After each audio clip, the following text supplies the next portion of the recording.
Oke, Bapak Ibu semua, kita mulai ya. Ya.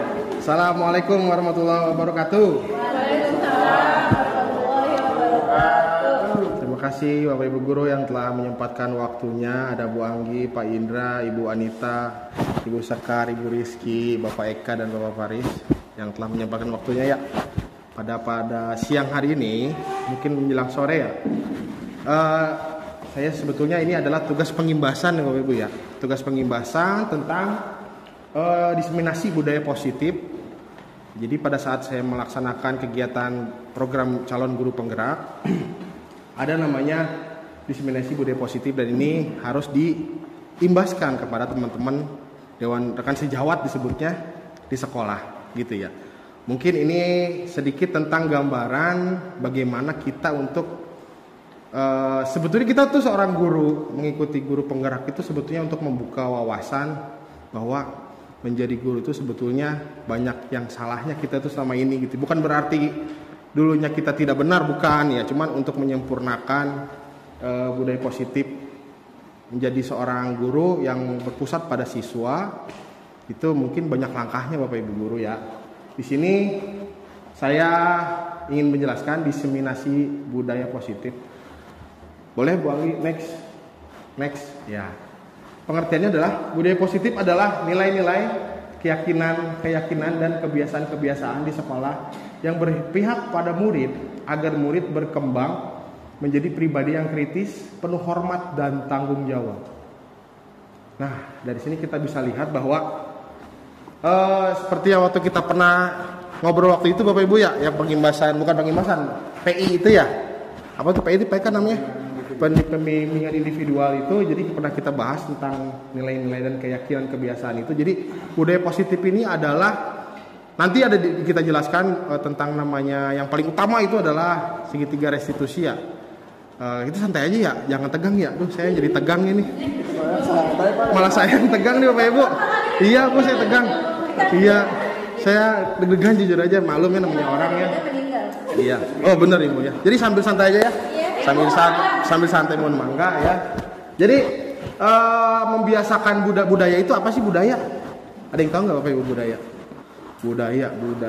Bu, bukan begitu Pak.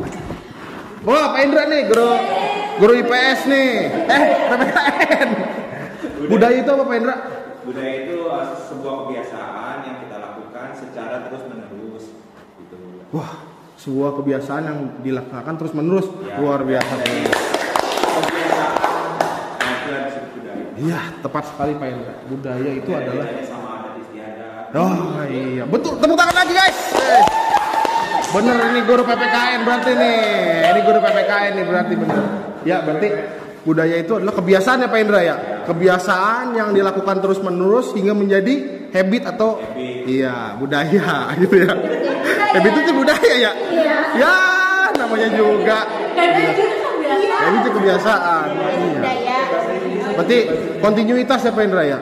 Sering terus-menerus dilakukan. Nah, yang harus kita lakukan adalah bagaimana kebiasaan yang kita lakukan itu positif dan berimbas kepada lingkungan kita. Begitu. Boleh Bongit di next selanjutnya. Nah, teori budaya. Nah, ini yang akan kita bahas nih. Pada sore hari ini yang kita bahas ada 7 ya. Ada 7 poin yang akan kita bahas nanti ke depannya selama mungkin kurang lebih 1 jam ke depan. Yang pertama adalah disiplin positif.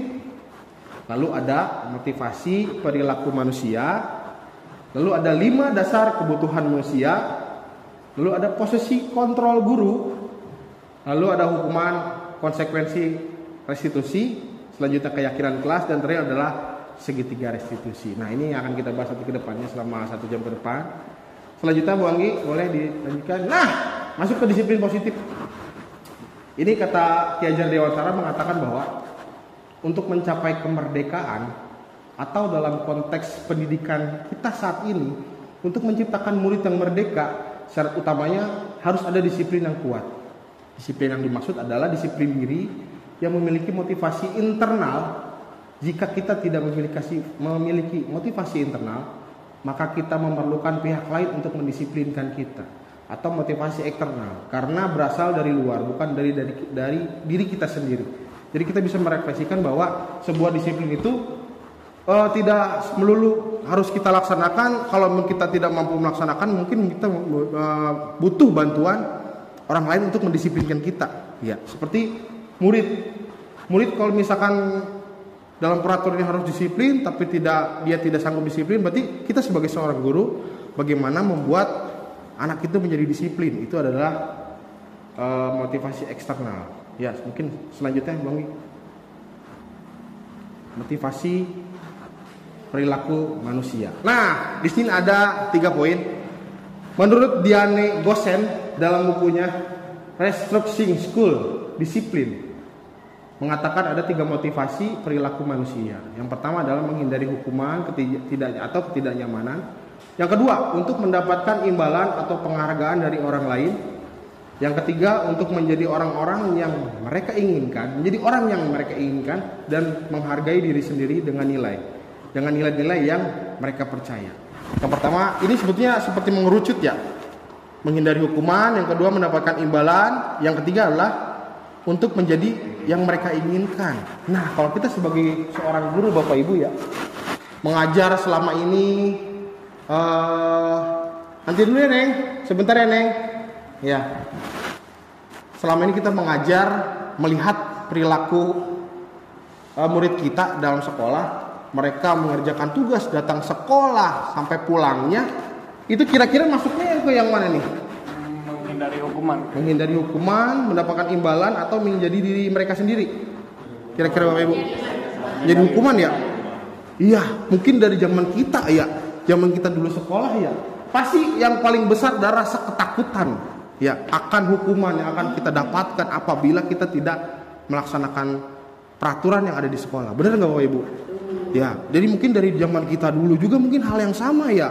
Nah sekarang mungkin kita baru sadari bahwa ternyata ada motivasi perilakunya ada 3 macam. Ada yang menghindari hukuman, ada yang ingin mendapatkan imbalan. Dia tuh untuk rajin banget itu menantikan imbalan dari Bapak Ibu guru. Wah, saya mau datang tepat waktu. Nanti Bapak Ibu guru mau ngasih apa ya kira-kira ya. Kira-kira ada yang seperti itu ya? Ada, cuma seperti kita tidak menyadari gitu ya. Lalu yang ketiga adalah menjadi orang yang mereka inginkan dan menghargai diri sendiri. Wah, ini sangat jarang nih. Ya, terlihat sangat jarang sekali nih anak-anak yang melakukan hal yang positif tapi dari dasar diri mereka sendiri gitu ya.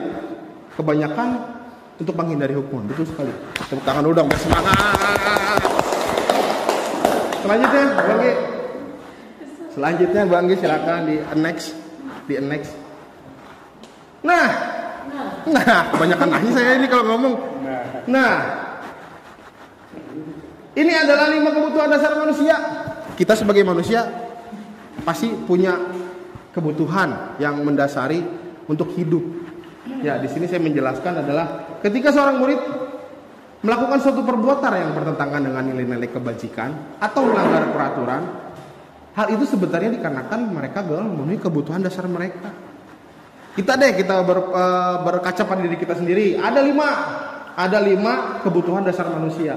Yang pertama adalah bertahan hidup, tuh yang putih ya. Bertahan hidup, contohnya apa Bapak Ibu? Kalau kita butuh bertahan hidup berarti butuh apa tuh? Butuh makan, minum, duit. Benar. Iya, benar duit. Iya. Kebutuhan dasar. Betul, bertahan hidup. Kalau tidak ada duit kira-kira bisa bertahan enggak? Enggak. Iya, karena makanan dan minuman harus dibeli, betul? Nah, betul. Makanan, minuman, tidur ya Pak ya. Bangun jangan lupa. Abis itu jangan lupa bangun. Napas. Iya betul benar. Tepuk doa Pak Indra, tepuk tangan. Luar biasa. Kalau enggak napas. Ya, ini yang paling utama tengah-tengah dulu untuk bertahan hidup ya. Kalau kita bisa hidup tidak mungkin 4 poin itu bisa kita laksanakan gitu ya. Karena untuk hidup dulu jadi orang itu kudu hidup dulu. Lalu yang kedua adalah yang sebelah kanan atas, kasih sayang dan rasa diterima. Kita butuh kasih sayang nggak? Betul nggak? Ada yang di sini hidupnya tidak butuh kasih sayang? Ya. Dari yang belum memiliki pasangan sampai memiliki pasangan juga butuh kasih sayang ya, betul nggak? Iya. Contohnya, Pak Eka, contohnya.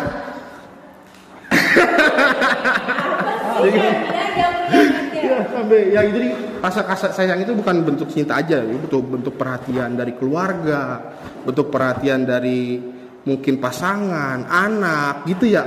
Itu juga kita butuhkan. dari guru juga. Itu adalah bukti kasih sayang dan rasa diterima. Selanjutnya ada penguasaan.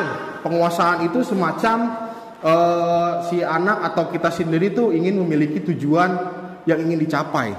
Misalkan, wah, gua harus jadi guru yang bener nih, atau gua harus jadi manajer. Keinginan penguasaan. Kalau udah menguasai dia bisa. Nah, itu penguasaan. Kita tuh butuh penguasaan. Ya, PK ya, betul ya PK ya. Ya, kurang lebih seperti itu ya. Lalu ada kesenangan. Kita sebagai manusia juga butuh kesenangan. Kesenangan hobi, ya betul Bang Git. Luar biasa Bang. Hobi. Kita banyak support ya, betul ya. Kesenangan itu hobi, apalagi Bang Git? Healing. Oh iya benar, butuh healing ya Pak Indra ya. Butuh apa lagi?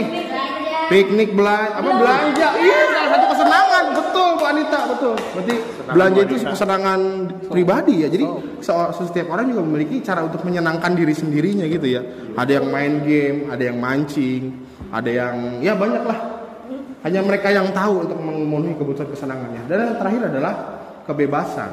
Dalam artian kita sebagai manusia dari zaman dijajah aja itu kagak bebas, kagak enak ya. Sekarang kita udah zaman kemerdekaan, sudah bisa merasakan namanya kebebasan. Dalam artian di sini adalah seorang manusia membutuhkan kebebasan untuk melangkah kemanapun yang mereka inginkan. Saya pengen ini, gimana caranya harus ada, dipenuhi dengan caranya sendiri. Nah, ini adalah 5 poin atau 5 aspek untuk kita kebutuhan dasar manusia. Selanjutnya Bang Git, ini menjadi patokan kita. Wah, ngeblank Bang Git. Nah, di sini Bapak Ibu ya, ada sedikit contoh atau cerita. Di sini kelihatan ya, di kamera mungkin kelihatan, mudah-mudahan kelihatan, nanti kita zoom aja yang sebelah sini. Dinda, seorang anak kelas 3 SD, begitu tiba di rumah sepulang dari sekolah menangis dan mengadu pada ibunya bahwa dia dibenci oleh Bu Rani mungkin ya, gurunya. Menurut Anda, kebutuhan benci pada Bu Rani? Oh iya. Menurut Anda, kebutuhan apa yang berusaha dipenuhi oleh Dinda? Jika jawabannya seperti ini, bila Anda berada dalam posisi Bu Rani dan mendengarkan informasi dari ibunya Dinda tentang perasaan Dinda dari hari itu, apa yang akan Anda lakukan pada Dinda besok ketika Dinda masuk sekolah agar kebutuhannya terpenuhi? Ya, di sini ada sedikit tabel, Bapak Ibu.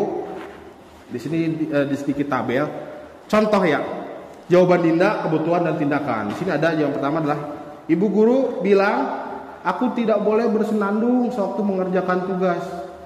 Katanya kelas harus tenang, tidak ada suara. Kan enggak seru jadinya. Nah, ini adalah keluhannya mungkin ya, keluhannya Dinda. Di sini kan yang belum terpenuhi adalah kebutuhan apa? Kesenangan. Ya, dia berarti kan senang bernyanyi atau bersenandung. Nah, ini kesenangannya. Nah, kita sebagai guru bagaimana nih untuk mengantisipasi, bukan mengantisipasi ya, untuk nembalin si Dinda, menjawab si Dinda supaya kebutuhan si Dinda untuk kesenangannya terpenuhi sebagai guru.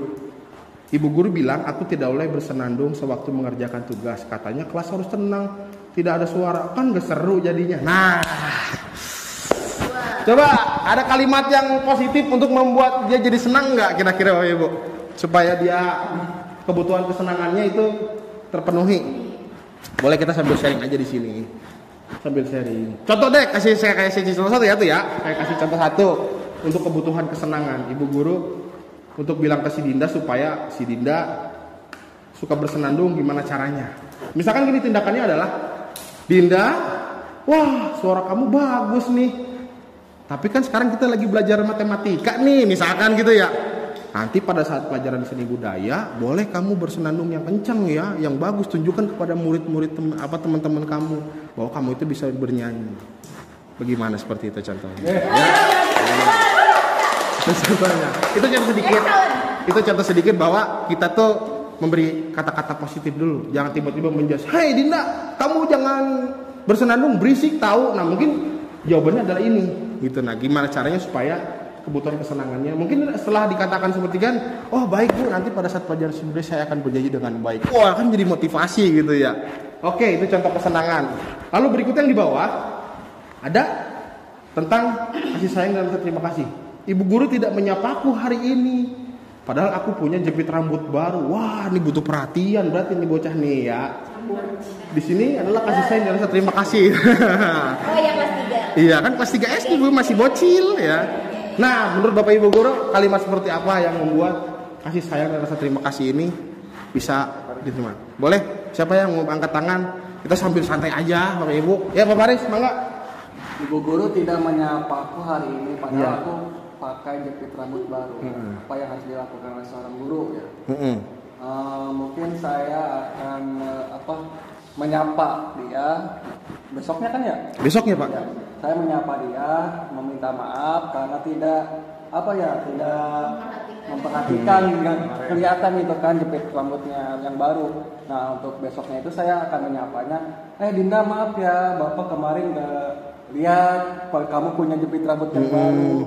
Wah jepit rambut kamu yang baru sekarang bagus. Terus kamu jadi terlihat lebih cantik. Luar biasa guys. Luar biasa Pak Faris. Oh, gua Anggit silakan. Kalau bahasanya dirubah jadi kayak gini, kemarin ibu lihat jepit rambutnya baru ya. Gitu. Iya. Jadi maksudnya kita juga tidak jadi merendahkan diri kita. Iya, mengkonfirmasi gitu ya. Kemarin dia jepit rambutnya baru, ibu lupa mau nanya beli di mana. Wis. Jadi tambah cantik. Luar biasa guys. Bang kita bisa, betul. Itu sudah merasa anak menjadi Iya, senang sekali ya Bang kita ya. Perhatikan ternyata. Iya. Kan belum bilang aja dulu. Iya, jadi betul yang apa yang dikatakan Bu Anggi dan Pak Faris bahwa itu adalah rasa untuk kita berikan kasih sayang dan rasa diterima untuk anak gitu ya. Rasa wah, gua diperhatiin nih gitu ya. Dengan kalimat kita sendiri sebagai seorang guru. Luar biasa. Lanjut ada pertanyaan nomor 3 nih. Bukan pertanyaannya, ada statement dari si Dina ini. Aku bosan, masa belajarnya gitu-gitu aja deh. D-nya nggak ada ya? Aku bosan. Masa belajarnya cuma gitu-gitu aja, dengerin ibu guru aja. Nah ini tuh anak mulai bosan. Berarti dia tuh tidak merasakan kebebasan dalam belajar. Kira-kira mungkin kalimat atau mungkin tindakan kita sebagai guru bagaimana nih Pak Indra? Boleh Pak Indra? Ayo semangat Pak Indra. Ini anak bosan nih, ini bosan nih. Menurut saya Ya. mungkin tindakan saya yang akan saya berikan, pertama saya introspeksi diri dulu ya. Kenapa anaknya bosen? Jadi mungkin apa yang bisa saya lakukan, mungkin saya petakan dulu kemampuan anak. Mungkin kan ada anak yang bisa kemampuannya itu dia sukanya mendengar, ada yang sukanya bergerak kinestetik dan seterusnya. Kita petakan dulu kebutuhan anak. Terus habis itu kita cari nih kira-kira metode pembelajaran apa yang cocok untuk diterapkan pada pembelajaran ini. Dan kalau bisa itu kita menggunakan metode pembelajaran yang interaktif, yang menarik, menggunakan media pembelajaran yang menarik. Juga pokoknya kita usahakan pembelajaran kita itu menyenangkan. Terus juga nanti ada diskusi. Jadi anak juga bisa berinteraksi sama guru, bisa berdihargai dan seterusnya. Jadi kita menggunakan metode yang lebih bervariasi, lebih inovatif, lebih inspiratif dan sesuai dengan kemampuan anak. Luar biasa teman-teman. Sempurna Wilman ya. Luar biasa Pak Indra. Jadi saya simpulkan bahwa anak-anak dia merasakan bosan, dia tidak merasakan kebebasannya karena dia tidak mendapatkan hal baru gitu Pak Indra ya. Jadi bosan. Jadi kita sebagai guru itu harus menggunakan teknologi atau teknik-teknik supaya anak tidak bosan gitu ya. Mungkin dengan permainan gitu Pak Indra ya. Banyak. Luar biasa Pak Indra. Sampai ke intrisi-intrisika dibahas. Luar biasa. Paham Pak Indra. Guru nih. Ini guru nih. Ya. Selanjutnya ada nih satu lagi tentang penguasaan. Aku sebel, gambarku tidak rapi, malah ibu guru menunjukkan ke teman-temanku di depan kelasnya. Nah itu anak-anak seperti kecewa gitu ya. Dia tuh kayak nggak pede gitu ya. Wah gara-gara gambar saya jelek nih saya guru mana diunjukin ke teman-teman lagi gitu. Jadi anak-anak tuh merasa penguasaan itu tidak ada. Nah gimana nih contoh yang terakhir nih? Kira-kira Bapak Ibu ada yang bisa memberikan tindakan? Gak apa-apa, sambil santai aja atau kita bahas dia bareng-bareng deh. Aku sebel, gambarku tidak rapi, malah ibu guru menunjukkan ke teman-temanku di depan kelas. Biasanya ini perasaan anak sendiri nggak sih? Maksudnya gurunya belum tentu menunjukkan karena gambarnya jelek, tapi karena anaknya nggak pede kan. Nah. Besoknya pas ketemu lagi dikasih tahu kalau kemarin itu ibu tunjukkan karena gambar kamu menarik. Gitu. Wah, benar. Jadi ini berarti internal anaknya merasa Nggak pede. insecure kalau zaman ayah nama ya. Iya.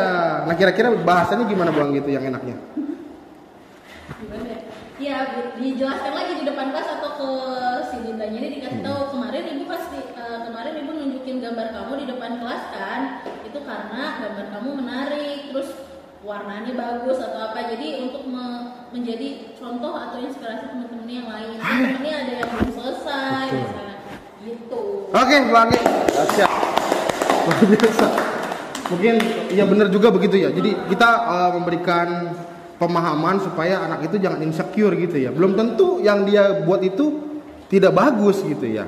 Karena mungkin ini masalah gambar ya Bapak Ibu ya. Gambar itu kan seni itu sebagai penilaian tidak pasti gitu. Kata dia bagus belum tentu kata orang bagus. Kata saya tidak bagus belum tentu kata orang lain tidak bagus juga. Jadi kita sampaikan ke si Dinda ini bahwa gambar kamu yang saya tunjukkan justru itu adalah yang bagus gitu ya Bang Gia. Nah itu mungkin kita menguatkan supaya dia lebih percaya diri. Luar biasa. Silakan dulu dong. Luar biasa. Kebanyakan keproknya kita ya. Semangat sore-sore guys. Ayo. Mungkin itu contoh aja. Nah sekarang kita masuk ke posisi kontrol guru. Nah ini adalah 5. Ada 5 posisi kontrol guru. Ada penghukum, pembuat rasa bersalah, teman, pemantau, dan manajer. Ini sebenarnya mengerucut Bapak Ibu ya. Dari hal yang mungkin sangat kasar sampai yang halus gitu. Ini dari atas sampai ke bawah itu dari kasar sampai yang halus. Contoh posisi kontrol guru sebagai penghukum. Misalkan ya contoh ini mah.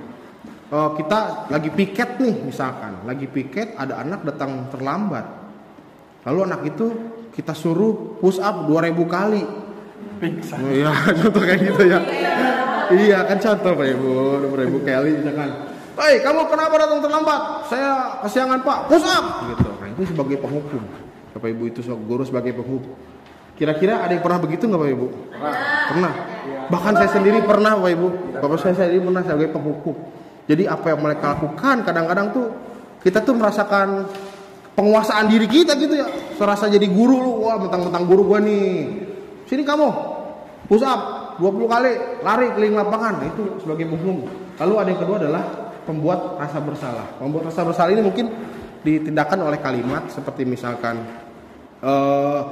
kamu gara-gara kamu situ kan liatin tuh teman-teman kamu jadi begini. Nah itu anak jadi merasa ya Allah gara-gara saya teman-teman saya malah jadi dihukum. Nah itu membuat rasa bersalah. Lalu yang ketiga adalah posisi kontrol guru sebagai teman. Ada yang ini mulai ada kehalus nih. Ada kehalus nih. Kalau teman tuh bisa gini, kamu kenapa nggak ngerjain PR? Ya Pak, saya misalkan nggak bawa buku. Ya udah, gini aja. Kamu kerjain. Nanti kalau nggak bisa nanti bapak bantuin. Misalkan seperti itu. Kayak temen gitu. Ya. Lalu yang keempat adalah pemantau. Kalau pemantau itu biasanya suka memberikan pertanyaan. Kamu kenapa terlambat? Saya kesiangan Pak. Kamu tahu kan tuh peraturan kita nomor 2 adalah datang tepat waktu. Kamu terlambat, berarti kamu tidak makan tepat waktu. Nah itu pemantau. Jadi dia itu memberikan peraturan-peraturan, tidak langsung punishment, tapi dia memberikan peraturan-peraturan dulu. Dan yang terakhir adalah manajer. Manajer di sini adalah udah yang paling sangat halus, tapi yang paling sangat susah untuk dilakukannya. Ya Pak Eka ya. Saya juga pernah beberapa kali mencoba, cuman gagal lagi. Ya. Ya manusiawi ya Pak Eka ya. Manusiawi kita sebagai seorang guru belajar untuk menjadi hal itu juga ada gagal ada yang ini. Tapi insya Allah sedikit demi sedikit kita bisa melaksanakan kalau kita tadi kata Pak Indra adalah konsisten. Luar biasa. Manajemen ini adalah udah jangan nanti terakhir keproknya. Tar dulu Bu manajer belum manajer iya. Manajer ini kita selain untuk bertanya kesalahan anak-anak yang melanggar juga menjadi orang yang memberikan solusi untuk dia supaya tidak mengulang lagi. Nah itu yang saya anggap sulit itu. Pada saat kita memberikan sebuah pertanyaan dan mengadaptasi dia, oh dia itu salah, dan dia mau untuk melakukan kesalahan dan memperbaikinya, untuk kontinuitasnya itu yang sulit. Nanti kita akan belajar bareng-bareng untuk manajer. Bapak Ibu ya, bareng-bareng ya belajarnya ya. Namanya juga orang, kita punya banyak salahnya. Ya udah mulai sore teman-teman ya. Soalnya udah pecah kemana pikiran ini, maklum lah. Nah di sini ada tabel, mungkin kita tidak akan bahas semua karena ada banyak. Ini adalah tabel motivasi eksternal, ada di sini motivasi eksternal dan intrinsik. Jadi ini adalah sebab akibat mungkin Bapak Ibu ya. Kita sebab akibat. Di sini ada satu. Penghukum itu dan pembuat rasa bersalah itu masuknya adalah perilaku kontrol yang negatif tadi tuh yang ada 5 tuh. Penghukum, pembuat rasa bersalah, teman, pemantau dan manajer. Untuk penghukum dan pembuat rasa bersalah ini masuknya adalah kontrol yang negatif. Sedangkan teman dan pemantau itu udah masuknya kontrol yang positif. Tetapi yang untuk kontrol diri udah manajemen itu yang udah paling bagus deh ini. Nah, ini seperti apa sih contohnya? Nah, di sini ada nih. Guru berbuat. Dalam segi ini adalah guru itu kalau sebagai penghukum itu dia menghardik, menunjuk ya. Sia misalkan gitu tuh. Lalu menyakiti ya seperti tadi tuh kalau misalkan kamu terlambat nama ditekek tok. Nah, itu juga ada yang begitu ya. Bermain fisik ya. Ada juga yang mungkin udah jarang menjewer, mencubit. Nah, itu masuk ke penghukum dan menyindir misalkan. Lalu ada pembuat rasa bersalah. Berceramah menunjukkan kecewaan yang sangat mendalam yang seperti tadi. Gara-gara kamu. Nah, itu. Biasanya dimulai dari kata gara-gara kamu. Gara-gara kamu tuh. Nah, si Anu jadinya anu misalkan begitu. Dia akan merasa bersalah deh gitu ya. Kita ambil 2 contoh ini deh yang negatif. Nah, contoh bahasanya tadi, kalau kamu tidak melakukannya, saya akan. Oh, berarti isinya adalah kalimat ancaman ya. Sangat mengancam ini, gurunya sangat mengancam. Kalau kamu begitu, saya akan begituin. Nah, itu sudah mengancam. Lalu untuk yang membuat rasa bersalah adalah kamu sudah mengecewakan Bapak Ibu. Gara-gara kamu, Bapak Ibu itu begini. Gara-gara kamu, saya jadi kecewa dengan kamu. Dia merasa bersalah. Boleh ke bawah dulu, Bang Gi. Ke bawah. Nah, ini kalau kita yang tadi itu, yang kasar itu, yang penghukum itu ada efek, ada sebab. Yang tadi saya bilang ada sebab akibat. Ada hasilnya. Kalau kita menghukum dengan sebagai penghukum, efeknya anak itu akan memberontak, menjadi pendendam dan menyalahkan orang lain. Efeknya. Lalu untuk yang merasa bersalah itu adalah menyembunyikan dan menyangkal serta berbohong. Kata-katanya mungkin anak-anak tidak peduli. Dan yang kedua adalah hanya untuk maafkan saya ya Pak, maafkan saya Bu, hanya sebatas itu saja. Lanjut ke atas lagi Bu Anggi. Nah, untuk masalah yang teman sebagai teman dan pemantau, di sini ada membuatkan alasan-alasan untuk muridnya. Contohnya misalkan lakukan demi Bapak Ibu ya. Sudah nanti aja. Nanti Ibu bantu dan bereskan. Ini seperti ya kita tuh sebagai guru membuat siswa yang bersalah itu menjadi teman. Dalam artian membantu gitu ya. Lalu ada menghitung dan mengukur. Contohnya misalkan yang tadi yang pemantau ya, yang saya tadi bilang, kamu misalkan kenapa terlambat? Tuh lihatin tuh peraturannya tuh. Jadi dia menunjukkan sesuatu, menunjukkan peraturan dan menanyakan konsekuensinya. Lalu apa yang telah dia langgar dan sekarang efeknya apa? Di situ ada semua. Lalu yang di bawahnya hasilnya di sini. Nah, ini kalau kita anak itu kita sebagai teman, posisi kontrol guru kita sebagai teman, berarti anak itu akan tergantungan dengan kita ya Bapak Ibu ya. Tenang ada Pak Dimas, tenang ada Pak Eka. Misalkan seperti itu. Anak terlambat nih, ditolongin sama Pak Indra. Wah, anak saya tuh saya wali kelasnya misalkan. Ayo udah sini masuk. Udah kamu langsung kelas, ntar urusan Bapak. Misalkan ada seperti itu, ada ada kan tergantungan. Lalu kan berpikir, itu mah teman saya. Bapak Ibu guru mah itu teman saya. Ada sedikit rasa menganggap remeh mungkin begitu ya. Lalu yang selanjutnya adalah sebagai pemantau adalah menyesuaikan bila diawasi. Berarti dia tuh merasa diawasi dengan peraturan-peraturan yang ada. Contohnya adalah saya akan mendapatkan beberapa bintang kalau melakukan hal tersebut. Dia akan kalau misalkan saya melaksanakan itu, saya dapat apa nih? Berharap reward anak itu. Berharap ini mendapatkan sesuatu. Lalu ada lagi, jika sudah melakukan hal tersebut, saya akan mendapatkan apa? Ya sama kayak tadi reward juga. Nah, yang terakhir. Yang terakhir adalah yang bagian kita sebagai guru 5 posisi kontrol adalah sebagai manajer.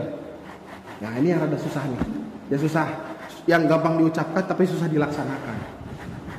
Ini rumit Bapak Ibu ya. Ini mungkin nanti masuknya ke penyelesaiannya menggunakan segitiga restitusi. Nanti kita akan bahas setelah ini. Di sini adalah mengajukan pertanyaan-pertanyaan. Contohnya tuh apa yang kita yakini? Ya, yakini apa maksudnya tuh? Yang kita yakini yang membuat sebuah peraturan.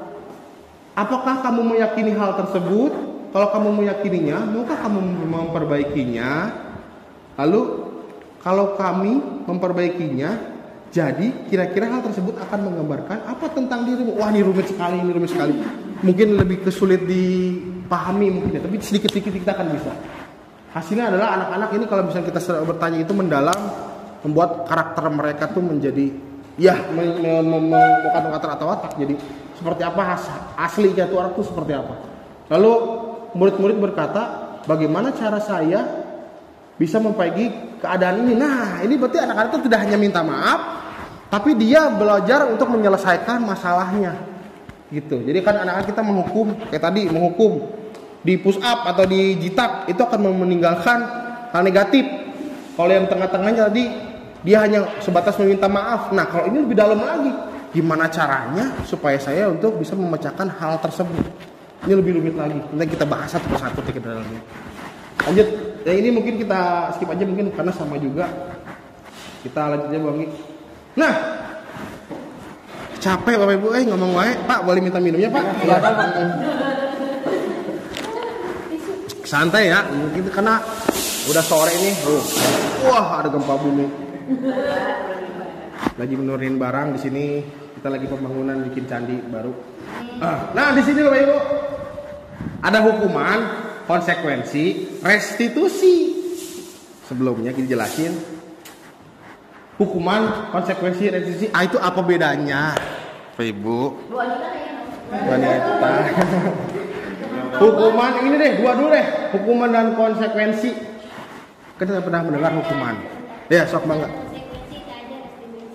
Iya, nanti restitusi Bapak yang jelasin. Bu Adita, hukuman itu apa? Kalau yang sepengetahuan Bu Ita aja. Kalau hukuman,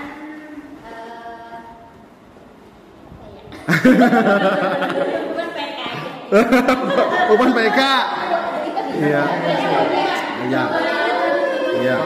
Iya, nggak apa-apa. Kalau hukuman contohnya jika datang terlambat, Pak Dimas misalkan eksek ya. Iya. Nah, jika datang terlambat, Pak Dimas tiba-tiba hukum kita karena kita datang terlambat, tetapi di situ tuh nggak ada keterangan datang terlambat push up 10 kali. Oh, Nah, itu gitu. hukumannya sepihak dari Pak Dimas saja tanpa perjanjian ya. Nah, kalau konsekuensi itu, jadi Pak Dimas dengan kita dengan semuanya bikin perjanjian kalau terlambat ini hukumannya harus ini loh, itu loh. Tepuk tangan dong. Tepuk tangan Bu Anita. Luar biasa Bu Anita. Dapat yang 2 juta rupiah. Ada lagi yang mungkin mau nambahin? Apa sama? Pak Eka mungkin diam aja, pusing ya? Jangan saya nanya. Kalau hukuman itu biasanya dadakan Pak. Oh, dadakan. Wah. Yang tadi kata Bu Anita Iya. tidak disepakati di awal, Ujuk-ujuk gitu Pak. tiba-tiba misalkan karena emosinya, oh saya hukum kamu. Tapi kalau konsekuensi, ya tadi betul kata Bu Anita, hasil kesepakatan dulu bareng-bareng di awal. Kalau melakukan pelanggaran ini nanti konsekuensinya harus dilakukan ini dan ini. Iya. Luar biasa. Betul Pak, berarti betul ya. Berarti kalau disimpulkan bahwa hukuman itu adalah sepersatu pihak gitu ya, satu pihak, dan itu misalkan muncul karena emosional gitu ya. Iya. Datang terlambat dihukumnya pusap kan nggak nyambung ya.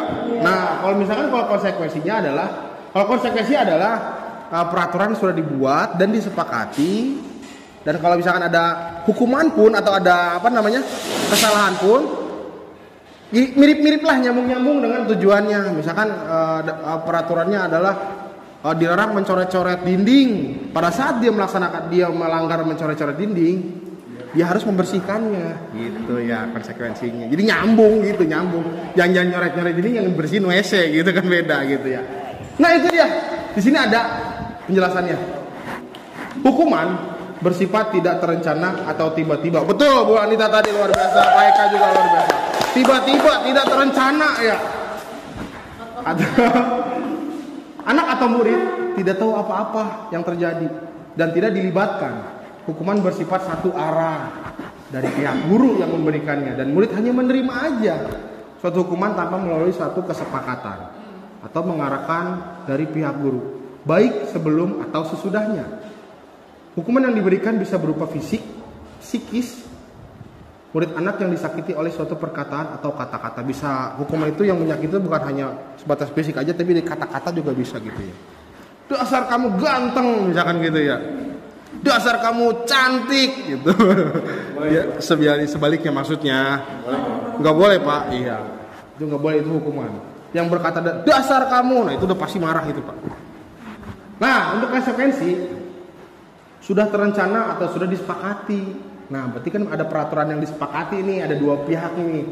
Sudah dibahas dan disetujui oleh murid dan guru. Umumnya bentuk-bentuk konsekuensi dibuat oleh pihak guru atau sekolah.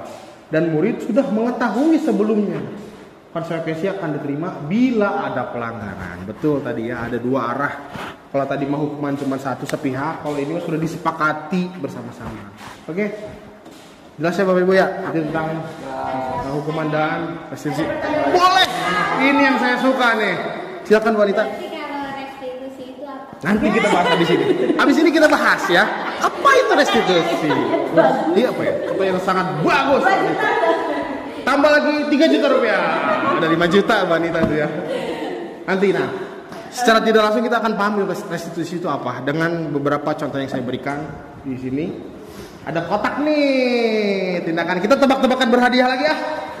Tapi kayaknya nggak berhadiah deh nih. Di sini ada tindakan guru. Nah, tugas kita di sini hanya menebak kira-kira ini hukuman atau konsekuensi ya. Pertama, mencatat 100 kali di dalam buku kalimat. Saya tidak akan terlambat lagi karena terlambat sekolah. Nah, ini hukuman apa konsekuensi? Tepuk tangan. Iya. Coba alasannya apa? Ini menjadi hukuman. Ada secara spontan. Tidak nyambung. Jadi apa namanya? Tidak hubungan antar hukuman sama tindakannya itu nggak nyambung. Iya betul Pak Indra. Kita lagi Pak Indra. Betul Pak Indra. Betul. Di sini karena tidak nyambung ya Pak Indra ya. Masa gara-gara terlambat mencatat 100 kali tidak relevan dengan hukumannya. Ini apa Pak? Ya? Kalau terlambat apa? Kalau terlambat dia tidak terlambat lagi gitu. Konsekuensinya ya nanti ada di peraturannya apa? Kan bisa ada poin 5. Nah, kalau poin-poin itu kan kalau ditambah-tambahin juga ada konsekuensinya. Misalkan hanya ditegur sebagai lisan, kedua misalkan terlambat lagi dipanggil orang tuanya. Ada apa di BK tuh saya tunjukin ya? Iya. Iya, biasanya kalau di sekolah itu setahu saya ya ada poin ya Bu Rizky ya, di BK itu ada poin ya. Kalau terlambat itu dapat poin berapa gitu ya. Seperti itu. Bisa ditukerin minyak goreng. Selanjutnya yang kedua. Lari mengelilingi lapangan basket 2 kali karena terlambat hadir di sekolah. Hukuman atau konsekuensi? Hukuman. Sama kayak yang pertama ya, tidak relevan. Lanjut, yang ketiga. Membersihkan coretan yang dibuatnya di meja tulis. Ini apa? Konsekuensi. Nah, kenapa konsekuensi? Karena Nyambung Pak. Karena konsekuensinya Membuat coretan yang dibuatnya, berarti dia mencoret di meja tulis. Iya, relevan. Tepuk tangan, semangat semangat. Selanjutnya, murid diminta untuk push up 15 kali karena tidak menggunakan masker di sekolah. Jelas ini tidak relevan, ini menghukum, ini jatuhnya ini. Harusnya apa Pak? Harusnya apa Pak Eka? Saya mau tanya, kalau misalkan dia nggak pakai masker nih, terus dia hukumannya yang pantas apa Pak? Itu harusnya dia pakai masker 15 jam. 15 jam. Aduh, sehat maka aku bocah koit. Ya itu tadi ya. Selanjutnya, Berjemur di lapangan basket pukul Menggantikan kertas. Oh ya katanya, menggantikan kertas tugas yang telah dicoret-coret. Ini jatuhnya apa? Konsekuensi karena dia telah merusak barang temannya dan dia berusaha untuk harus ganti. Lanjut, berjemur di lapangan basket pukul 12 siang karena mengobrol dengan teman. Hukuman. Ya betul, karena kan gara-gara ngobrol masa dihukumnya berjemur gitu kan. Harusnya gimana kalau ngobrol Pak Eka? Apa? Kalau ngobrol nih, ya hukumannya kira-kira apa nih? Konsekuensinya apa kalau ngobrol? Kalau ngobrol sama temannya, Iya. ya jangan ngobrol, Pak. Oh iya benar. Berarti benar ya di peraturan keyakinan kelasnya itu apa gitu ya? Misalkan kita tidak mengobrol selama pelajaran berlangsung. Tidak boleh ngomong sama pelajaran. Tidak boleh ngomong tuh. Siapa yang mau bertanya? Diam. Tidak boleh ngobrol. Ngobrol ya. Itu ya. Lanjut. Murid diminta bertelanjang kaki sepanjang hari karena tidak menggunakan sepatu warna hitam sesuai peraturan sekolah. Konsekuensi karena di sini terlihat ada sebuah peraturan sekolah. Tuh, berarti kan sudah tahu ya ada kesepakatan yang disepakati. Konsekuensi. Lanjut. Berdiri di depan kelas sambil mengangkat satu kaki karena tidak menjawab pertanyaan. Hukuman. Sudah jelas ya itu. Tidak relevan dengan apa yang dilaksanakan. Membersihkan tumpahan air di atas meja tulis karena tersenggol pada saat belajar. Konsekuensi dia mencoba untuk membersihkannya. Lalu kehilangan 10 menit jam istirahat untuk mengerjakan tugas karena terlambat datang dan tertinggal pelajaran. Konsekuensi karena dia tertinggal pelajaran. Ditambahinlah 10 menit tambahannya. Nah, dikit lagi nih. Duduk di bangku di pinggir lapangan pada jam istirahat. Tidak diizinkan bermain oleh guru piket karena mencederai temannya saat bermain di lapangan. Konsekuensi hukuman. Nah, harusnya seperti apa nih? Dia pelanggaran adalah mencederai teman saat bermain di lapangan. Harusnya dia gimana? Konsekuensinya dibawa ke tanggung jawab ke puskesmas, membantu PMR Pak. ke PMR, ke Bu Rizky ya bisa itu nanti minta obat ya. Itu salah satu langkah ya untuk memperbaiki semua. Tepuk tangan. Udah pada ngerti, udah pinter gitu ya. Tepuk tangan. Luar biasa Lanjut. Terlambat hadir di pembelajaran daring 15 menit dan diminta untuk tinggal 15 menit sesudah kelas usai untuk membahas ketertinggalan pelajaran. Konsekuensi. Jelas. Hah? dia 15 menit terakhir sendirian dong ini. Bisa sendirian. Di Zoom ngapain? Ya, ngapain aja udah tugas yang diberikan guru karena untuk Yang lain udah selesai. Iya. Kalau kayak gitu kasihan gurunya dong Pak jadi Iya. Ya, itu kan sudah kesepakatan Bapak Ibu ya. Karena gurunya sudah menyepakati itu, karena dia yang guru yang memimpin membuat, dia juga harus melaksanakannya juga. gurunya kan telat Pak. Jadi Ya, memang. Di Zoom dia nggak ngapa-ngapain. Ya enggak dikasih tugas yang 15 menit dia terlambat. Misalkan dia 15 menit itu terlambat doa, 15 menit itu doa. Gitu. Contohnya kayak gitu contohnya. Iya, betul. Misalnya 2 soal dia terlambat, 2 soal dia harus laksanakan. Ya, contohnya betul. Lanjut. Lari mengelilingi lapangan basket 2 kali karena terlambat 10 menit untuk pelajaran PJOK. Konsekuensi apa hukuman? Konsekuensi. Karena sesuai ya. Pelajaran PJOK, kalau pelajaran seni budaya kudu ngapain tuh? Nyanyi. Oh, nyanyi ya. Tapi kalau suruh nyanyi ke depan itu menghukum gak sih? Itu lagi pelajaran seni budaya. Iya. Masa pelajaran seni budaya? Oh, ini konsekuensi. Iya. Kan hukuman ya. Kalau misalkan pelajaran IPS, kalau itunya konsekuensinya apa Bu Sekar? Kalau misalkan IPS, bikin peta. Wow. Bikin peta dulu. Mungkin Hafal hafal Indonesia. suruh nyebutin Pancasila mungkin gitu ya. Ya, yang seperti itu. Jadi konsekuensi itu Menjadi pemimpin upacara. nah, bisa. Ya, yang mirip-mirip relevan lah gitu. Nah, yang terakhir. Membersihkan WC sekolah karena mematahkan pensil kawannya. Jelas ini mah tuh hukuman atau yang dipatahin pensil yang bersihin WC. Harusnya kalau dia matahin pensil, beliin yang baru. Ganti. Tapi gantinya harus spesifik, harus beli. Kalau ganti dia boleh nyopet gimana? Ayo, ya jelas. Dihukum. Nanti dihukum, jatuhnya dihukum. Lanjut. Nah, ini kita masuk ke keyakinan kelas sekolah. mungkin udah masuk yang terakhir nih. Keyakinan kelas dibentuk untuk adanya kesepakatan murid dengan guru menggunakan kalimat positif yang mudah diingat dan dimengerti sehingga dapat diterapkan di kelas atau di sekolah. Nah, ini biasanya untuk memulainya kan kita membuat kesepakatan kelas ya. Pasti diawali dengan kata jangan. Pasti. Kalau kita, misalkan anak-anak, ayo kita tuliskan kesepakatan kelas kita apa? Jangan buang sampah sembarangan gitu pasti ya. Nah, ini nanti kita sebagai guru merubah kalimatnya. Misalkan contoh tadi, jangan membuat sampah sembarangan diganti menjadi kalimat positifnya kira-kira apa? Buanglah sampah pada tempatnya. Luar biasa Bu Rizky. Keprok. Itu. Jadi pasti pada saat kita membuat kesepakatan atau keyakinan kelas, semua siswa yang akan maju ke depan pasti akan memulai dengan kata jangan. Jangan berbicara pada saat guru belajar. Berarti memperhatikan guru selama pembelajaran berlangsung. Ada kali 50 kali kita tepuk tangan ya. Apresiasi luar biasa. Bukan main. Ya.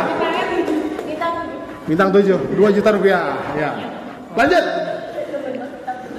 Lanjut Bu Anggi, next. Nah, ini. Apa sih tujuannya membentuk sebuah keyakinan kelas? Yang pertama, keyakinan kelas bersifat abstrak daripada peraturan yang lebih rinci dan konkret, yaitu dilarang mencontek atau dilarang memilih-milih teman gitu ya. Itu abstrak kalau kata saya, karena itu memilih-milih teman ada mungkin kebiasaan yang mereka dapatkan dan mereka tidak senang gitu.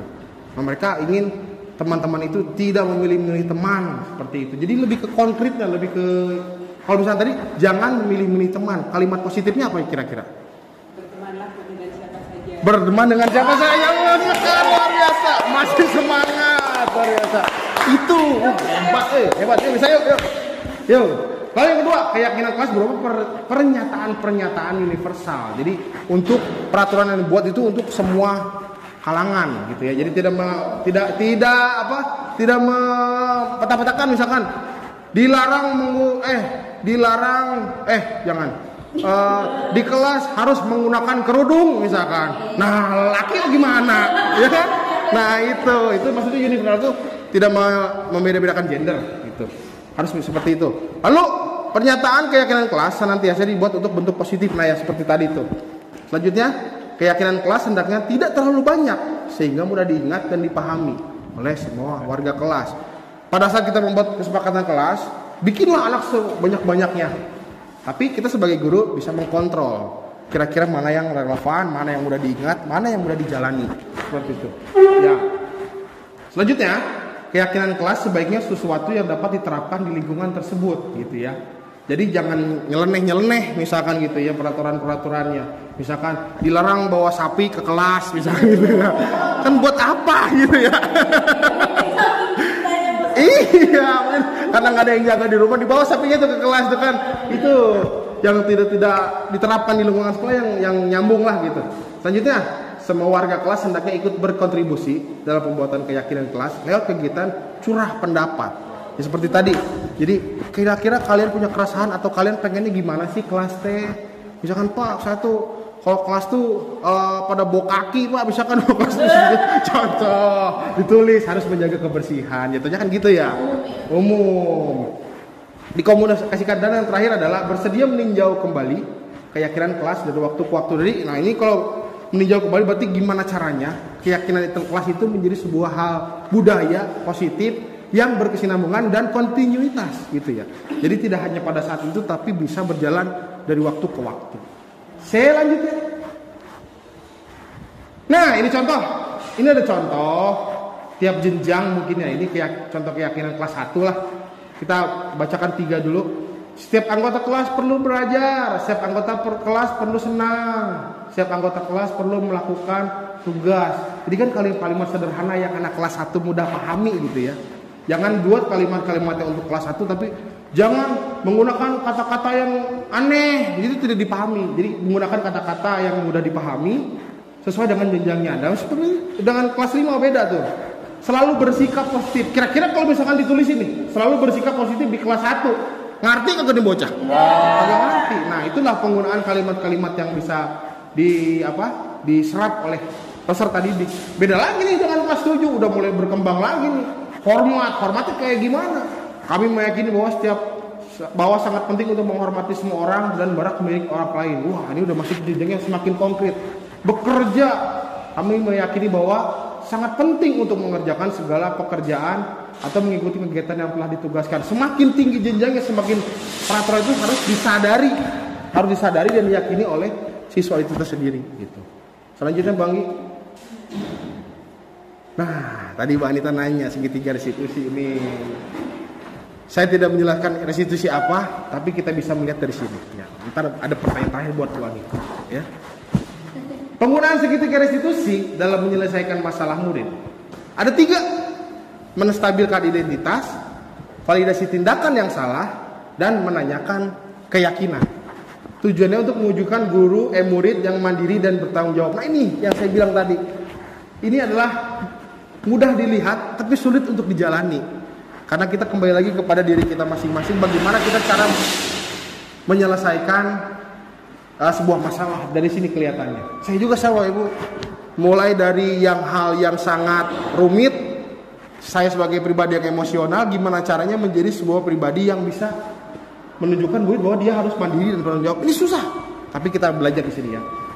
Menstabilkan identitas, validasi tindakan yang salah, menanyakan keyakinan. Nah, seperti apa caranya? Apa sih ini 3 poin ini tuh? Coba di next Bang Gi. Ada 3, ini adalah segitiga restitusi. Yang pertama tuh yang segitiga restitusi yang tengah, ada yang di bawah. Menstabilkan identitas. Lalu ada validasi tindakan yang salah, menanyakan keyakinan. Kita langsung praktek aja ya. Jadi kalau di teri begini kadang-kadang susah dimengerti, mending kita praktekin sekalian. Contoh, ada sebuah kasus. Ada siswa yang terlambat misalkan. Ada siswa yang terlambat. Kalau kita sebagai guru yang tidak mementingkan ini secara manusiawi, kira-kira kita omelin gak tuh bocah? Kita lagi ngajar nih. Tuh bocah selonong boy masuk. Marah nggak kira-kira? Marah Pak. Marah. Emosi kan? Ganggu Pak. Ganggu itu. Kunci aja Kesel kan? Kira-kira sebagai manusiawi itu bocah kita apain? Push up sekali. Push up sekali. Iya kan? Terus ada lagi mungkin tegur. Mungkin hukuman iya. Karena kita pada saat itu kita sebagai penghukum, merasa sebagai penghukum kan datang. Pakai mungkin ada kata-kata kurang bagus juga gitu kan. Karena kita saking emosinya. Sangat kurang bagus, sangat emosinya. Nah, caranya dengan 3 langkah tadi. 3 langkah tadi. Pertama adalah validasi tindakan yang salah, menstabilkan identitas dan menanyakan keyakinan. Kita balik lagi ke sana lagi. Kita balik lagi ke sana. Nah, menstabilkan identitas, validasi tindakan yang salah, menanyakan keyakinan. Contoh itu Bapak Ibu ya, contoh. Misalkan Pak Faris terlambat, misalkan. Menstabilkan identitas, ngapain? Misalkan. Faris, kenapa kamu terlambat? Ditanya dulu nih bocah nih. Iya. Saya habis dari warung Pak. Oh, dari warung. Kenapa kamu dari warung habis ngapain? Saya tadi sakit perut terus jajan roti Pak. Oh, berarti anak ini lapar. Ya. Identitas. Dia lapar nih bocah nih. Ya. Nah, udah gitu validasi tindakan yang salah. Maksud validasi itu kita memvalidasi bahwa tindakan yang salah itu bersifat wajar manusiawi. Misalnya, oh gitu, berarti kamu lapar ya? Lapar lagi. Berarti kamu lapar ya, Faris ya? Iya, nggak apa-apa. Bapak juga pernah begitu, pernah lapar ya. Cuman kalau lapar sebaiknya bilang ke Bapak izin dulu ya. Kalau lapar nanti kamu boleh Bapak persilakan makan untuk di luar. Ini validasi tindakan yang salah. Tindakan dia itu sebetulnya adalah yang tadi, balik lagi ke kebutuhan dasar manusia. Ada yang kurang dipenuhi. Lalu yang ketiga menanyakan keyakinan. Nah, Faris, karena kamu tadi terlambat dari luar, kamu tahu kan keyakinan kelas kita? Iya. Tentang poin yang mana yang kamu langgar kira-kira? Tidak datang terlambat ke kelas. Nah, itu kamu tahu. Nah, itu menanyakan. Sulit banget ya Bapak Ibu ya kalau begitu di kelas ya. Nah, ya memang itu sangat susah sekali gitu untuk merasakan itu. Lalu kita tanyakan, bagaimana tindak lanjutnya ke depannya, Faris? Konsekuensinya kayak apa? Kalau misalnya saya terlambat lagi, Iya. konsekuensi. Iya, misalkan tadi karena tahu kamu melanggarnya, misalkan pertama saya minta maaf Pak karena saya udah terlambat, yang kedua saya berjanji tidak akan mengulang lagi, dan saya berjanji mungkin nanti sebelum sekolah saya sarapan dulu biar gak lapar. Kan tujuannya tadi subjek identitas karena dia keluar itu karena lapar gitu ya. Nah itu Bapak Ibu contoh kecil sekali. Kira-kira gampang apa mudah? Apakah sudah ada yang menjalaninya di sini? Sudah. Saya dan Pak Eka pernah mencobanya. Wah luar biasa sekali, kita jujur-jujuran aja ya. Jujur-jujuran aja, waktu itu kita men-challenge diri kita Pak Eka ya. Memang yang itu pada saat kita teori itu sangat mudah, pada saat di lapangannya memang itu ada kendala, beberapa kendala mungkin contoh tadi ada anak bolos. Kalau Paris kan jawabnya enak ya. Kenapa kamu keluar? Saya ke kantin Pak lapar. Itu jawaban yang teori ya. Belum anak ngelesnya. Kenapa kamu bolos? Ngapa saya nggak bolos Pak? Misalkan gitu. Iya. Enggak, ini tas kamu ada di bapak. Kamu katanya bolos. Kenapa kamu bolos? Demi Allah Pak, saya nggak bolos Pak. Nah banyak gitu ya. Banyak kayak gitu. Kalau nggak kuat mental ini pala bocah udah ke tembok ini gitu ya kan. Nah itu yang harus kita sebagai manajer tuh.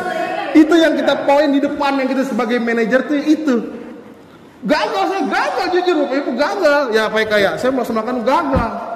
Tapi itu tadi kembali lagi pada saat kita melaksanakan ini, poinnya kan untuk budaya positif ya, untuk anak-anak tuh menjadi tadi tuh bisa mandiri dan bertanggung jawab. Saya juga pernah mengkomunikasikan ini ke pelajar praktik saya.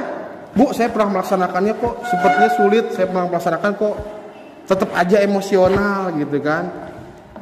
Jawaban oleh pengajar praktik saya, ya memang Pak, itu tuh sangat sulit dilaksanakan. Mustahil langsung bisa dilaksanakan.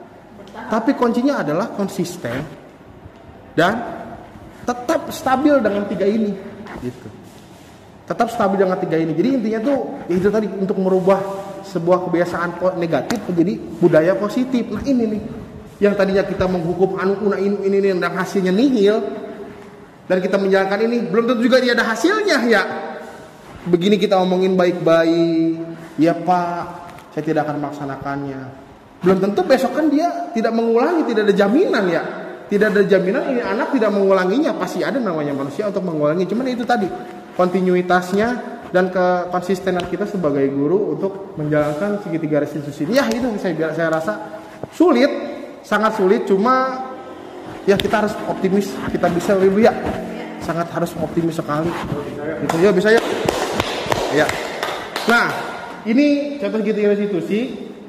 Nah, setelah ini ada contoh 2 video yang pernah saya buat tentang 2 kasus tentang penyelesaian menggunakan segitiga restitusi. Mungkin Bapak Ibu kita bisa lihat bareng-bareng ya. Ini dia videonya. Yasin, kamu tahu kenapa kamu gua panggil ke sini? Mungkin berkaitan dengan tugas Pak.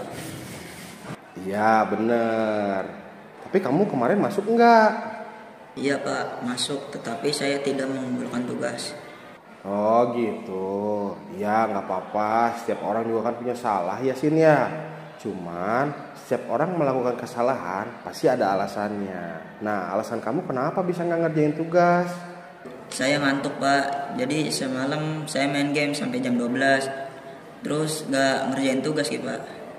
Nah itu yang buat kamu nggak ngerjain tugas, Sin. Kamu masih ingat nggak keyakinan kelas kita itu apa? Masih Pak. Nah kalau kamu masih ingat, kira-kira yang kamu lakukan itu udah sesuai belum dengan keyakinan kelas kita? Belum Pak. Nah keyakinan kelas yang mana?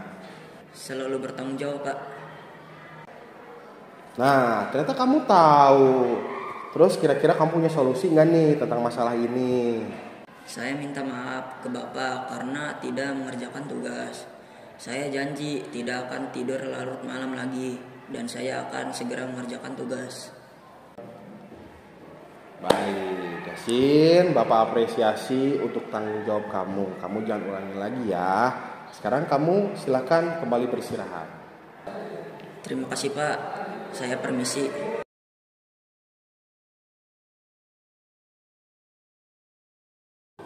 Pak, Mia bawa HP. Bener nih bawa HP? Iya Pak. udah, ayo ke ruangan Bapak yuk. Baik, Pak. Mia, kenapa bawa HP? Gini, Pak, tadi Mia sakit perut, terus mau ngabarin Mama. Oh gitu, kenapa nggak bilang Bapak aja? Kan Bapak nanti bisa nelpon Mama Mia, biar Mia nggak usah main HP. Iya, Pak, Mia nggak kepikiran. Gitu, ya udah nggak apa-apa. Namanya orang pernah salah ya Mia. Dulu juga Bapak pernah gitu, pernah sakit perut. Cuman Bapak mau bilang ke Bapak Ibu guru, dijemput deh sama orang tua Bapak. Tapi kamu kayaknya sering sakit perut Mi, kamu jarang sarapan ya? Iya, Pak, Mia jarang sarapan. Nah itu Mi yang bikin kamu jadi sakit perut. Jadi sekarang gak konsentrasi di pelajaran, jadi mengganggu pelajaran deh akhirnya. Gitu. Nah Mia kan tahu nih kelas kita punya kesepakatan ya. Kira-kira kesepakatan apa nih yang Mia udah langgar? Iya, Pak, belajar harus antusias dan nggak boleh bawa HP. Nah itu Mia tahu. Sesekali boleh kalau darurat, tapi izin dulu ke guru ya. Lain kali jangan diulangi lagi. Nah ini kan gara-gara kamu jarang sarapan nih. Kira-kira besok mau bagaimana nih? Sarapan, Pak. Sarapan ya. Iya. Jangan sampai nggak sarapan lagi, karena itu bisa mengganggu pelajaran ya Mi. Iya, Pak. Nah Mia tahu kan bahwa kesepakatan kelas kita harus belajar dengan antusias dan tidak boleh bawa HP, ya kan Mi? Nah sekarang Bapak tanya sama Mia, apakah besok kalau berangkat mau sarapan dulu enggak? Iya, Pak. Mia janji besok bakal sarapan supaya nggak sakit perut lagi. Mia minta maaf ya, Pak. Ya nggak apa-apa. Ya udah sekarang kalau Mia masih perutnya masih sakit, Mia pulang istirahat di rumah aja ya. Iya, Pak. Nah, Bapak Ibu, ya itu tadilah sedikit video yang saya pernah bikin di sekolah ya, yang kita tonton tadi. Contoh sederhana penyelesaian restitusi, dan itu pun sebetulnya ya itu contoh sederhana supaya kita langkah-langkahnya itu seperti itu. Hanya menjelaskan langkah-langkahnya saja. Kembali lagi kepada Bapak Ibu, intinya kita sebagai guru harus menghilangkan kesan negatif ya, budaya negatif ya. Dengan adanya segitiga di situ itu sebetulnya untuk sebuah bantuan kita untuk menyelesaikan sebuah masalah, terutama dengan siswa, agar sebuah masalah itu menjadi keyakinan dia bahwa itu tidak boleh dilakukannya lagi. Bukan berarti dalam artian itu kembali lagi dari poin 1, anak itu pasti merasa menjadi tuntutan karena takut ya. Karena yang pertama itu dia apa? Pertama karena takut oleh ancaman atau hukuman. Nah itu yang kita hilangi gitu. Jadi anak-anak itu supaya sadar lah ini nama, bukan gurunya doang, muridnya kudu sadar. Dan itu tidak akan terjalin kalau tidak ada kolaborasi antara guru, orang tua, dan siswa itu tersendiri. Begitu Ibu, mungkin nilai positif atau budaya positif yang sudah saya sampaikan mudah-mudahan bisa berdampak ya pada Bapak Ibu guru semua dalam kita kedepannya sebagai guru. Mudah-mudahan ilmu itu tidak akan habis, dan ilmu itu akan selalu berguna buat kita semua dan semua murid-murid kita. Amin. Mungkin ada di sini yang mau ingin bertanya, mungkin saya batasi 1 pertanyaan saja. Ya boleh Bapak Ibu.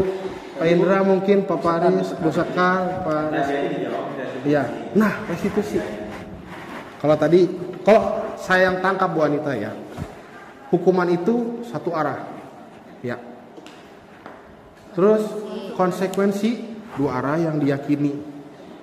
Tapi yang restitusi itu ada dampaknya. Sama-sama diyakini, sama-sama ditahu, sama-sama tahu, cuman dampaknya yang dihasilkan itu dampaknya. Kalau yang tadi misalkan konsekuensi, kamu bersihkan buku yang kamu coret, dibersihin lah. Tapi apakah ada dampaknya ke depan? Dampak yang maksud saya dalam situ dia paham betul apa namanya keyakinan kelas, apa yang dia laksanakan itu betul-betul dari diri dia. Makanya dipancing atau dipantik itu dari kata-kata tadi 3 restitusi itu, memvalidasi, menstabilkan identitas, memvalidasi dan membuat keyakinan. Ada 3 itu, mungkin seperti itu Bu, ya. Nanti sisanya japri aja deh, oke? Gitu. Gimana Pak Ibu? Pak Paris, oke? Boleh. Kayaknya restitusi ini memakan waktu yang banyak ya Pak? Ya. Jadi saya bingung nih Pak. Ya. Saya kan pernah mengalami yang namanya datang ke kelas setelah jam istirahat Pak. Kebetulan jam saya itu jam setelah istirahat. Saya datang ke kelas, terus saya tiba di kelas, siswa itu pada datang terlambat, ya sekitar 10 orang lah itu. Ya. Nah, berarti kan saya harus melakukan restitusi, Ya. karena siswa itu melanggar datang Ya. terlambat ke kelas. Nah, itu karena 10 orang.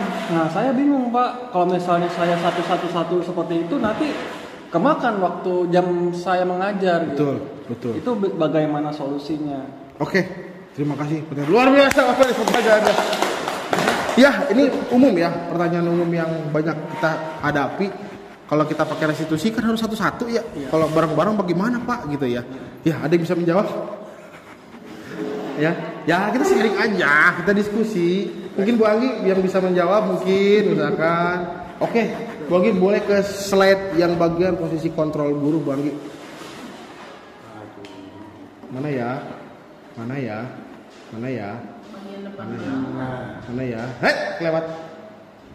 Lewat ya? Nah, ini Pak Faris. Saya tidak belum tentu saya benar juga ya. Cuman kita kadang-kadang apa yang ada di teori dan ada yang di lapangan itu berbeda ya Pak Faris ya. Ada guru, ada siswa bergerombol gitu cara menyelesaikannya gimana. Memang harus secara keilmuan memang harus satu persatu. Tapi ini teknik gimana kita sebagai guru ya. Mungkin secara pertama kita semuanya dikumpulin. Ingat kita mau jadi apa? Penghukum dan pembuat rasa bersalah itu yang masih yang negatif tadi itu ya. Teman, pemantau dan manajer itu masuknya ke yang udah mulai positif tuh ke bawahnya tuh ya.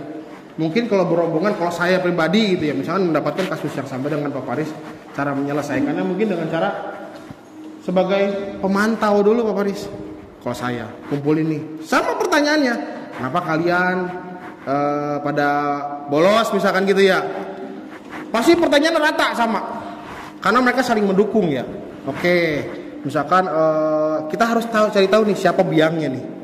Nah, biangnya itu nanti akan kita tangkap nih, atau kita bukan tangkap ya bahasanya ya, kita restitusi gitu ya. Jadi misalkan ada satu dari 5 orang, ada satu yang mengajak nih siapa yang bolos, si ini Pak, siapa yang ngajakin, si ini Pak, dan mereka misalkan sepakat, di sini ada yang ngajakin gitu ya. Berarti ini adalah sumbunya. Itu yang lain juga harus disesuaikan ya. Kita umum dulu, jangan bolos nih, peraturannya begini.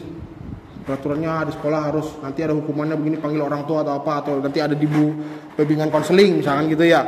Nanti setelah itu semua mereka minta maaf, baru tuh yang satu pemantik itu dipanggil. Nanti kan ada pernyataan juga dari mereka. Enggak Pak, saya pengen sendiri misalkan. Nanti si itu mah pengen ikut saya. Nah itu akhirnya satu-satu ujungnya mah gitu. Ya. Jadi di lain waktu kali ya. Di lain waktu kan ini tidak harus hari takene kalau bahasa Sundanya mah. Jadi bisa juga di lain waktu, cuman ini harus selesaikan. Ingat tujuannya adalah menjadi anak, menginginkan siswa menjadi siswa yang mandiri dan punya rasa tanggung jawab. Itu aja. Ya, intinya mah satu, jangan sampai ada kekerasan, intinya mah gitu, ya. Penyelesaian mah kita yang bisa, intinya mah hindarilah kekerasan. Nah, itu pokoknya mah. Nah, Pak. Ya, boleh Pak. Bapak ingat ke kekerasan itu. Iya. Itu juga pertanyaan yang pernah saya tanyakan. Iya. Kalau kita dalam keadaan emosi, apakah boleh kita merestitusi ya? Dan jawabannya ternyata nggak boleh Pak. Iya. Jadi ketika Betul.